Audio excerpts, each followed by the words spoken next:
Hello, my name is Don Santos. Welcome to Honest Portuguese. Welcome to my house, my home, my kitchen. Today we're going to be making some homemade Portuguese food. Bruce, got to tell you, a little excited today. I'm going to show you the ingredients and you tell me what you think we're going to be making.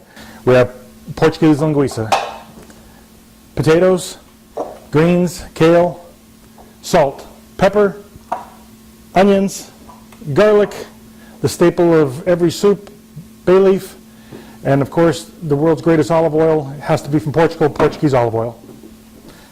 Guess what we're making, Bruce? No. We are making Caldo Verde soup, the traditional dish of every Portuguese household. It is also known as green broth. Super excited to make it. Simple, authentic, hearty, the best soup you're going to find. Let's have some fun. All right, let's get this thing going. We're going to start off with the potatoes, okay? What I have here is I have 4 potatoes, which equals around 2 pounds. If you have a scale, that's great. If you don't, again, 4 medium-sized potatoes, and you're right on the money there. Okay, the potatoes are weighed now. Now we got to peel them, get them ready for the boil. This was one of my first jobs in the kitchen with my Vava and my dad, was they would make me be the potato peeler. Not too exciting job, but someone had to do it. When I started acting up, they made sure, of course, the potatoes were peeled, but then they would kick me out of the kitchen. There's no right or wrong way to cut these potatoes. Just cut them enough where we can get a quick tenderness of them so we're not boiling them that long. So what I like to do is I just like to cut them long ways. Once into force, and then another force. Simple as that. Then we're going to put them in here. Then we're going to take some linguica, just 1 strand of linguica. We're going to cut it probably like eighth of an inch, probably about half of the linguica strip. If you guys aren't familiar with linguica, it is the king of sausage. It's kind of a hidden gem. When I cook it for people, it's something that is always a hit, but you can't find it anywhere, especially where I live. I live in the Northwest, but it is a phenomenal sausage. So we got all this cut and ready to go. We're going to take about half of that linguica that we just got done slicing, and what we're going to do is we're going to saute the linguica in the pan here. Then I'm going to just a little bit of olive oil on the bottom. This linguica, I'm telling you, it's garlic, paprika, and just the other spices that they're using in this is just such a great sausage. What I'm striving to do is get some of that beautiful paprika and everything that's coming out of that, the juice from the linguica, to create like a base for the Caldo Verde. And as you can see, they're starting to turn a beautiful golden yellow, almost to an orange, and it's getting close. Okay, so I'm going to take the linguica out of the pan, put it here for future use. You don't ever want to throw that away. I have 6 cups of water for the potatoes. And then I'm going to go grab my bay leaf and count the bay leaf when you put it in, because you're not going to leave that in the soup.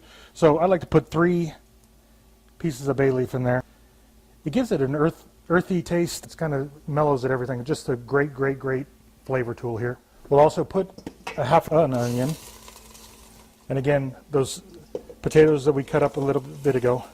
2 cloves of garlic. Nothing fancy again. You don't need to just slice it a couple times. When we emulsify this soup broth here, it'll take care of all the bigger pieces that we have. So I'm also going to put some salt. And I like to use ground pepper, fine ground pepper. I know some people like fresh ground pepper. I don't get it. This gives me a more pure taste, which I'm a big pepper guy, so I really enjoy the fine pepper. You use whatever you like there, but I think you'll have real good luck if you use the fine ground pepper. Okay, as far as the kale goes, I like to boil my kale to kind of take some bitterness. Kale is a very bitter plant here. So I take about half the kale that I have, probably 2 or 3 handfuls. It's going to shrink down a little bit when I do boil it. And then I'm going to put some water in it, obviously. I'm going to put the kale on high. And don't worry about the extra kale. I got a great recipe for this. And we're going to be going over that here just in a second here as I tend to the broth. And this, when it reaches a boil with the kale, I just shut the burner off and then I'm going to drain it. And that's all you need to do. Nothing fancy, nothing too good. It kind of takes Kale is a very, very tough green, so it kind of takes it, makes it a little bit softer, and again, takes the bitterness out of it. Now I'm going to show you what we're going to do with the leftover kale that we have. So, if you have any olive oil, don't use your Portuguese olive oil. Please, if you have any Italian olive oil, it's perfect for this recipe. I happen to go against everything I believe in, and I have some olive oil here from Italy in a plastic jug. I am a big tin olive oil guy, but got this when I was in a pinch. So just coat that kale very nicely, kind of stir it around. There. Now another thing is, if you ever been to a bulk store and you just needed some seasonings and you put them in a little bag and you put the number there so they could check out, and then you get it home a couple of weeks later and you don't even remember what it is, this is a good time to use this recipe. Very versatile. So I'm going to take this seasoning and pour it on top. We're going to spin it around very nicely, as you can see, glistening with that olive oil. And then what we're going to do is we're going to slide it into the garbage can, because I promise you there's no other recipe for kale that's good. There's one other Portuguese soup recipe that has a kale as a secondary ingredient, but besides that, please don't come at me with make them into chips or anything else. That's it. The water just started boiling with the kale, and so I'm going to turn it off. You don't need to let it sit, and I'm going to put it in the colander. It looks like the potatoes are ready also. So I'm going to turn that off. And remember, we are going to take out the 3 bay leaf that I put in, if I can find the third one. The third one's always the tough one for me to find. And of course it's going to hold true this time. And there it is. Okay, all 3 are out. And then I'm going to bring the pan over here. And we're going to emulsify. My Vava, my dad, my cousin all used to use the potato mashers. Take your time with this too. The onions and everything is probably going to be a good minute and a half of blending here to get it nice, the puree nice and consistent and creamy. Getting close, getting close, getting close. This is such good soup here. So excited. If you look at the consistency, probably a pea soup kind of consistency right now, but we're going to add 2 more cups of water there. So right now this is a beautiful consistency, exactly what I'm looking for. So we're going to bring it back to the burner. Now I put the kale in. Like I told you, we have to add 2 more cups of water, some more olive oil, just a splash, nothing crazy. We're going to let that cook for probably 3 to 4 minutes. Okay, the secondary cooking's all done. We're getting close. We're getting really, really close to eat time. So, what we did was we recooked the kale to kind of cook it down after the boil for another probably 5 to 10 minutes. That allows it, again, to get a little softer, less bitter, and also allows everything to blend. All the spices that we put in there, the salt, pepper, bay leaf, everything. Bruce, this soup here is in every single Portuguese family house. Either it's in the refrigerator, it's on the stovetop, or the ingredients are in the refrigerator ready to go at a moment's notice for someone to cook. Now, there are variations of this soup.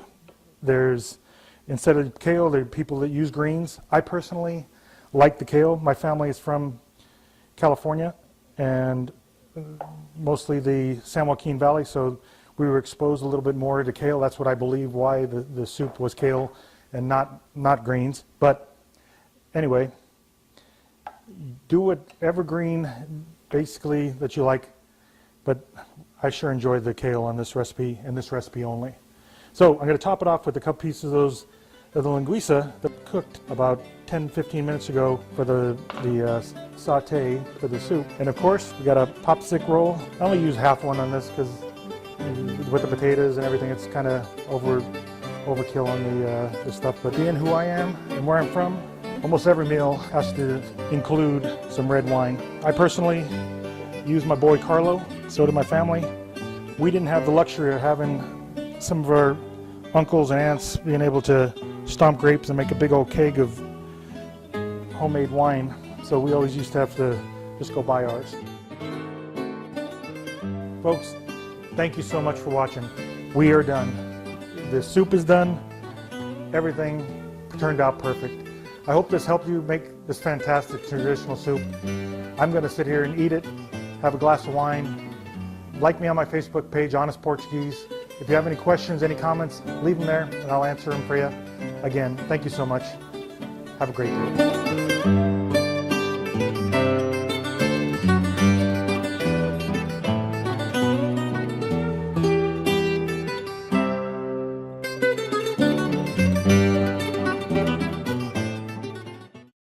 Okay, now the painful time, the confessional. I just want to clarify a couple things as I got done watching my video. I'm new to this. I have zero cooking school experience. I have zero restaurant experience. I have a whole lot of Vava wooden spoon to the back of my butt to get it right, and my dad the same way when I was cooking, so I'll take that experience over any culinary school experience, especially what I'm trying to do. One of the things I did say was that my family is mostly from the San Joaquin Valley, and that's somewhat accurate, but we're also from the Oakland area in California. Also, my dad's side is from the Boston area, so props to those guys out there. I like to say excited a lot I've found out, and also I like to say I'm going to do this. So I'm going to do this. So I hope it was a little painful to watch. My stuttering, you probably figured out I stutter a little bit, get hung up on words. It's a family heirloom.